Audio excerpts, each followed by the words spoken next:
electoral, porque mucho tenemos que decir sobre el Instituto Nacional Electoral. Tenemos muchos temas pendientes, no solo este de Odebrecht, porque nos enteramos apenas, así que vamos de regreso, vamos a dar 3 pasos para atrás. Y le quiero agradecer a mi querido Álvaro Arreola, expertazo en el tema. Y debo decir, mi querido Álvaro, que fuiste tú quien nos dijo hace un par de semanas que este Porfirio que tenemos en el INE no iba a durar, que no iba a aguantar. Yo me acuerdo, fuiste tú, mi querido Álvaro, ¿cómo estás? Hola, ¿qué tal, Meme? Buenas noches. Bien, bien, todo bien. Qué bueno, mi querido Álvaro, tenerte por aquí. Oye, pues empezamos con este asunto de don Porfirio, que tanto pelearon por él, tanto se desgarraron las vestiduras, tanto lucharon, sudor, sangre y lágrimas para que regresara, para que terminara renunciando, pero lo hace 2 horas después que el contralor, el del órgano interno de control, denunciara una brutal cantidad de irregularidades, dinero que no cuadra, y cosas que tienen que ver con directivos, contratos, que simplemente no solo hablan de excesos, hablan de malos manejos, mi querido Álvaro. Sí, desgraciadamente una institución, una institución del Estado mexicano está dando mucho de qué hablar, pero sobre todo por sus integrantes, Meme. Y yo creo que es uno de los problemas terribles en la historia política mexicana. Los organismos, las instituciones no pueden estar no puede hacerse un balance de ellas sin conocer el comportamiento de quienes las dirigen, quienes las controlan, quienes las encabezan. Es un asunto de seres humanos. Y en el caso del Instituto Nacional Electoral en los últimos tiempos, en los últimos años, y yo creo que en todo el ejercicio de presidencia de Lorenzo Córdoba, pues ha estado reflejando sobre todo una manera, un proceso de deterioro tal en que la mayoría hoy de los mexicanos debe de tener una gran desconfianza por esta dependencia, por esta institución. A mí me parece que es muy triste que sean los propios consejeros electorales o algunos de ellos los que hayan llegado a estos límites en donde en lugar de conducirse en la organización electoral de una manera transparente, se convirtieron en opositores políticos. Esta es la tristeza. Un árbitro no puede ser en una cancha de fútbol, por ejemplo, un nuevo adversario de los dos partidos que están contendiendo. Y en el caso, pues, electoral mexicano, estamos viendo con pena y sin gloria alguna, que el árbitro se metió a la cancha a jugar un partido también contra uno de los que están políticamente y racionalmente presentando una manera de ser, una manera de actuar válida, legal, legítima, etcétera. El árbitro aquí, el Instituto Nacional Electoral, se convirtió ahora ya en un adversario.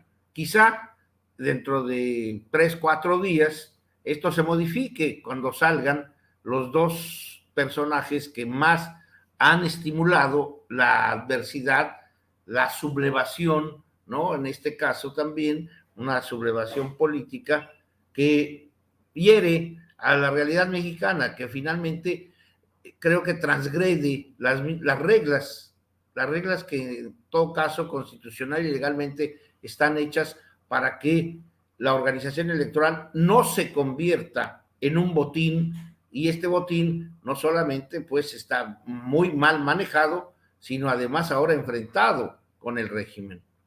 Eso es lo que yo veo ahora. Álvaro, ¿qué significa que Edmundo Jacobo después, creo que se quedó 2 semanas, semana y media? ¿Sí? ¿Qué significa que él dijera, voy a salir? Porque te lo pregunto a ti, si se lo preguntamos a Lorenzo Córdoba dijo que era una demostración del hombre que era, valiente, honorable, honrado y no sé qué tanto. Casi lo pone como el héroe de una película de Avengers, no sé, pero honestamente, ¿cómo quedan después de pelear por Edmundo Jacobo para que regrese a ese cargo, para que 2 semanas después se vaya. ¿Por qué Edmundo Jacobo se va desde tu punto de vista? Bueno, yo creo que lo habíamos comentado, como bien dices, hace una semana, 2 semanas, ¿sí? Y en donde la explicación básica y fundamental es la desconfianza. Okay. La segunda parte es de que quien llegue a partir del martes o miércoles a integrarse al nuevo Consejo Electoral o 4 más que se integrarán al Consejo General del INE, pues obviamente no van a tener ningún respeto por ese secretario ejecutivo, y él lo sabía. Él es un secretario ejecutivo a modo, es decir, es un secretario ejecutivo que está atento a las órdenes e instrucciones de 2 partidos, del Partido Acción Nacional y del Partido Revolucionario Institucional, y a este grupo que maneja el Consejo desde hace 9 años, encabezado por Lorenzo. Entonces, no había más futuro para Edmundo Jacobo.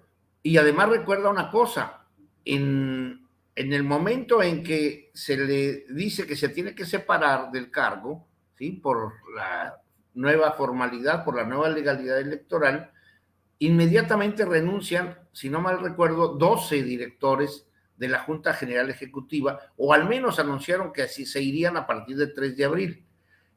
Un desmantelamiento del instituto, un desmantelamiento de la Junta General que obviamente se tenía que cumplir, y razonablemente, bueno, pues, ¿en quién depositaría los esfuerzos de administración Edmundo Jacobo a partir del 3 de abril? En nadie.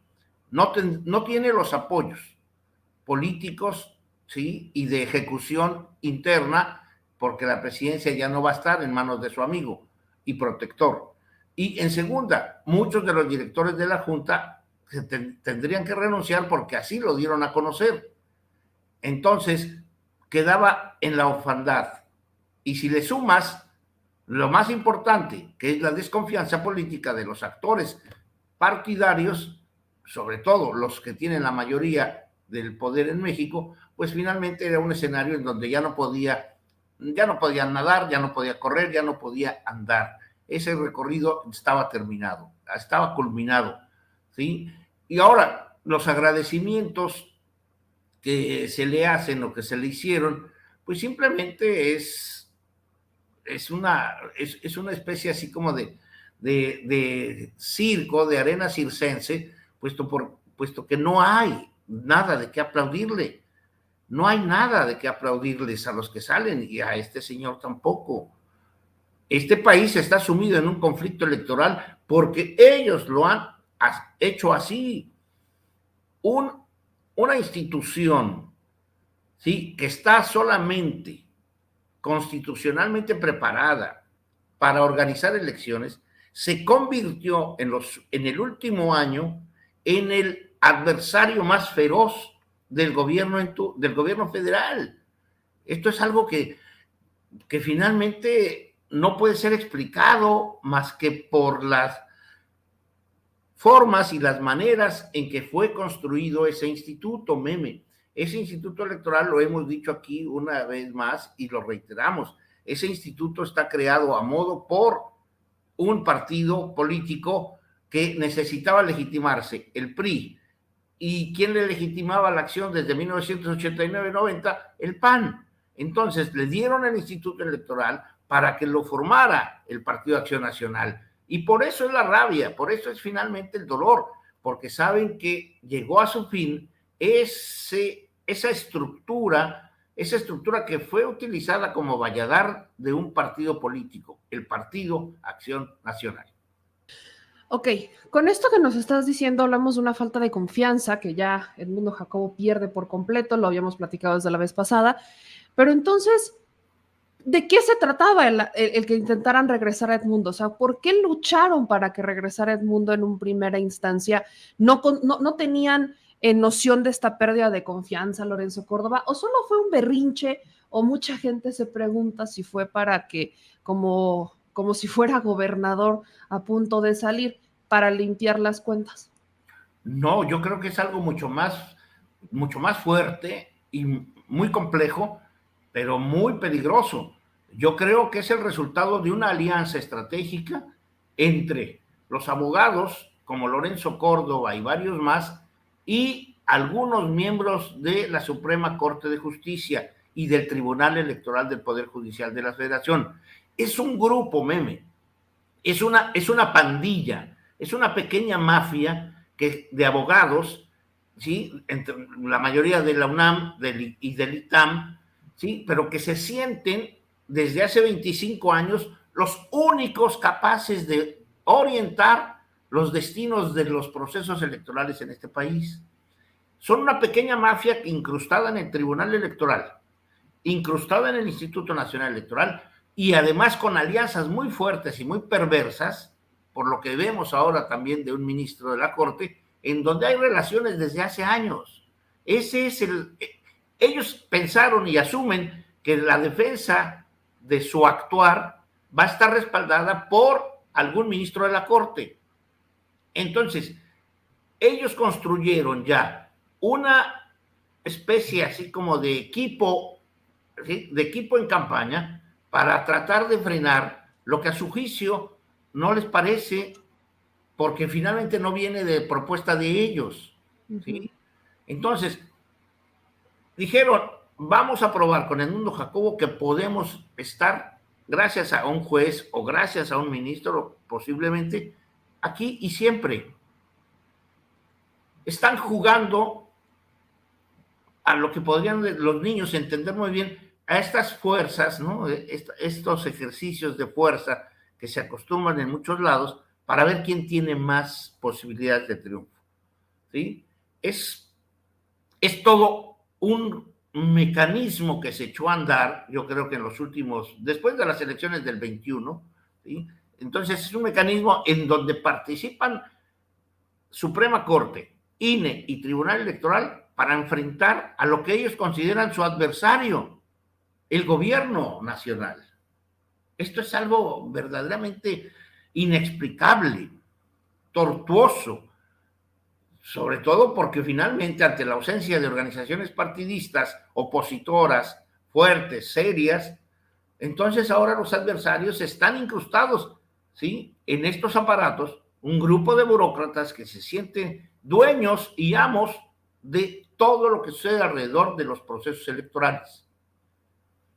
Ahora, mi querido Álvaro, tomando esto lo que nos estás diciendo, ¿qué pasa con el plan B, no?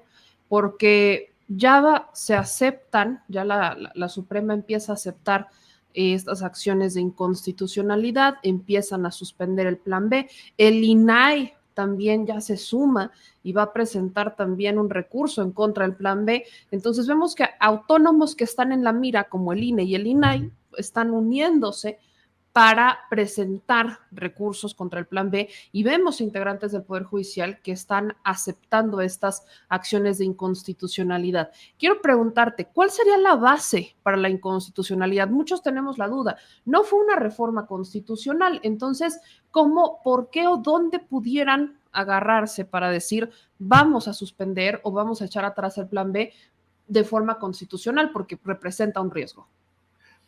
Mira, bebé, lo que pasa es de que también el INAI forma parte de este cuadro de instituciones en donde los amigos, ¿sí? Se fueron acercando a diferentes posiciones, ¿sí? Podría ser muy, muy largo, ¿no? Pero si pudiésemos ver las biografías de quienes han estado en los últimos 20 años en Tribunal Electoral, INE, Suprema Corte y desde hace 10 el INAI, podríamos dar cuenta que han pasado entre muchos de ellos, han estado como secretarios, como adjuntos, como asesores de los diferentes dirigentes de tanto del tribunal como del INE y con algunos ministros. Es un juego muy, muy perverso, muy maquiavélico, pero estamos hablando realmente de una mafia incrustada en los organismos autónomos, ¿sí? Y sobre todo en los que están organizando y preparando elecciones. Esto es una realidad. Ahora, en cuanto a lo que tú dices que la Suprema Corte detuvo, no, la Suprema Corte no detuvo, lo detuvo un ministro, ¿sí? Lainez. El ministro Lainez ¿sí? Aceptó una controversia constitucional que, si le hacemos caso a la exsecretaria de Gobernación, Olga Sánchez Cordero, y exministra de la Suprema Corte, señala claramente que el Instituto Nacional Electoral no está facultado para iniciar controversias constitucionales, ¿sí? Este es un problema serio. Hay recursos de inconstitucionalidad, como hay controversias constitucionales. La controversia y el recurso son diferentes. Y en este caso, lo único que tenemos es de que un organismo como el INE no podía, ¿sí? De acuerdo con el 105, ¿sí? Hay que leer, y aquí abro un paréntesis, hay que leer el artículo de Pablo Gómez, que el día de hoy en la jornada nos muestra claramente cuál es el error de Lainez, y sobre todo cómo la Suprema Corte de Justicia se está también convirtiendo en un organismo que se subleva a todo el entramado constitucional. Esto es muy serio, muy difícil a veces de explicar, porque la controversia como el recurso constitucional derivan en diferentes aspectos de cómo los ministros puedan asumir este tipo de recursos. Entonces, lo que tenemos enfrente, ¿sí?, es la detención de la reforma de lo llamado Plan B. Se detiene. ¿Hasta qué momento? Puede darle una salida el grupo completo de ministros de la Corte. Ojalá pudiesen ellos tratar de salvar el poco prestigio que todavía le queda al Poder Judicial. Y la otra es hacerse de la vista gorda y esperar a que pase el mes de mayo, ¿sí? Recuerda que las elecciones mexicanas se inician, las federales se inician a partir del mes de septiembre, pero 3 meses antes del inicio de las elecciones no puede haber una reforma legal para no hacer ruido, vamos, a todo el proceso. Estamos hablando de agosto, julio y junio. O sea, el último día de mayo es el último momento para que se pudiese aplicar la reforma del Plan B. El último día de mayo. En abril termina el periodo ordinario de sesiones, y en mayo tendría que haber un periodo extraordinario si es que se va hasta allá. Pero igual la Corte o el ministro puede hacer largas y esperarse hasta después de mayo, y ¡san! Se acabó. No hay reforma, porque no hay manera de que se acepte, ¿sí?, de acuerdo con la Constitución, una reforma cuando ya se inició el proceso electoral. Estas son las trampas a las cuales está jugando el ministro. Pero el ministro, acompañado con gente como Lorenzo Córdoba, gente como algunos miembros del Tribunal Electoral, y obviamente con el apoyo y respaldo de el presidente de la mesa directiva de la Cámara de Diputados, Santiago Krill, como también de algunos abogados del Partido de Revolución Institucional, que obviamente están en lo que están fraguando todo un modelo de organización que, repito, es la sublevación contra un gobierno constituido. Este es el problema grave, y estamos viendo que en México está iniciándose ya un enfrentamiento colosal entre estos organismos apoyados por la corruptela o por el interés de algunos ministros de la Corte. O sea, es un tema de tiempos, ¿no? Retrasar Sí, para que no se aplique. Ahora bien, te pregunto, textual directamente, de aplicarse el Plan B al siguiente proceso electoral, ¿qué es lo que pasaría? ¿A qué le tienen miedo? lo ha dicho con mucha claridad el jefe del Ejecutivo Federal. Le tienen miedo simplemente al recorte de salarios. No hay otra. El Plan B solamente es para acotar sueldos, para que dentro del propio instituto ya se cumpla lo que la Constitución señala, de que nadie debe ganar más que el presidente de la República. El temor de este grupo, de este grupete político, ¿cuál es? Pues de que lleguen ahora 4 personajes a partir de lunes o martes, ¿sí? De acuerdo con el sorteo, porque finalmente tendrá que ser por sorteo, por insaculación, como lo dijimos la otra ocasión, de que finalmente sean 4 personajes que actúen de manera autónoma, libre, independiente. Y entonces, finalmente, allí se va a atorar muchas cosas que de manera velada no sabemos, ¿sí? No sabemos el monto de los fideicomisos que hay al interior, no sabemos de cómo y de qué manera se planean las contrataciones y sobre todo las sustituciones de mucho personal que está trabajando en las vocalías. ¿Cómo llegaron ciertos vocales? Eso es lo que desconocemos y yo creo que ese es el gran temor finalmente, ¿sí? De que se conozca que el aparato electoral llamado Instituto Nacional Electoral, ¿sí? Forma parte de uno de los casilleros que controla el Partido Acción Nacional. Álvaro, ¿a ti te sorprende que se hayan postulado personajes cercanos a la 4T a este proceso? Porque lo han criticado mucho, pero si yo no mal recuerdo, siempre ha sido un sistema de cuotas, a menos que se reformara lo que se había propuesto, la reforma constitucional, que no pasó, pero era un sistema de cuotas. A mí no me sorprende, no estoy diciendo que esté bien, pero ¿te sorprende que se hayan postulado personas cercanas a la 4T para ocupar estos cargos?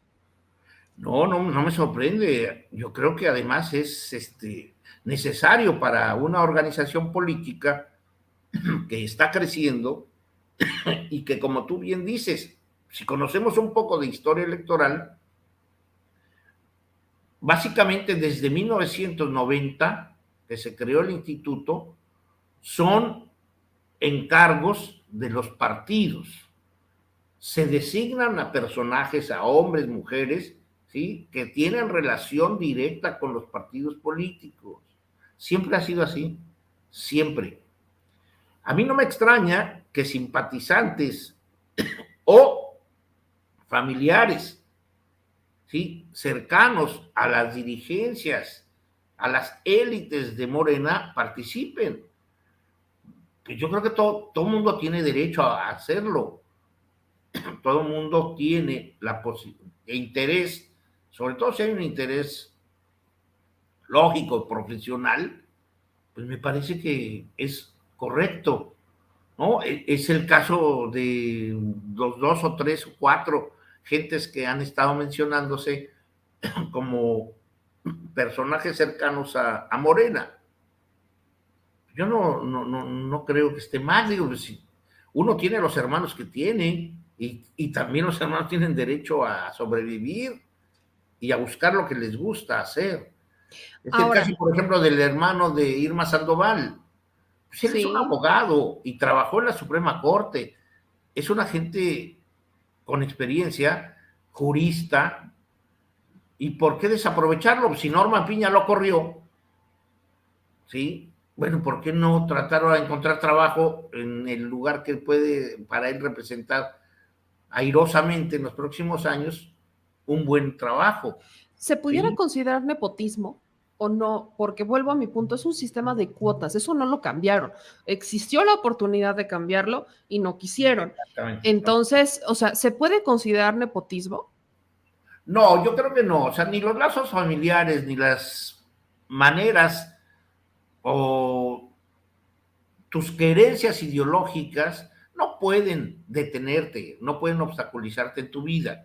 O sea, tú puedes estimar mucho lo que está haciendo Morena y no por eso, ¿sí? Te deben acusar de que estás ligada y que estás impedida para representar los intereses de la nación porque tu ideología coincide con ellos. No hay lazos familiares ni ideología que pueda ser reprochable. En eso la verdad, no tiene ninguna discusión, sino la historia política de este país está dada sobre todo por la relación carnal, la relación de sangre que se establece a lo largo del tiempo con muchos sujetos.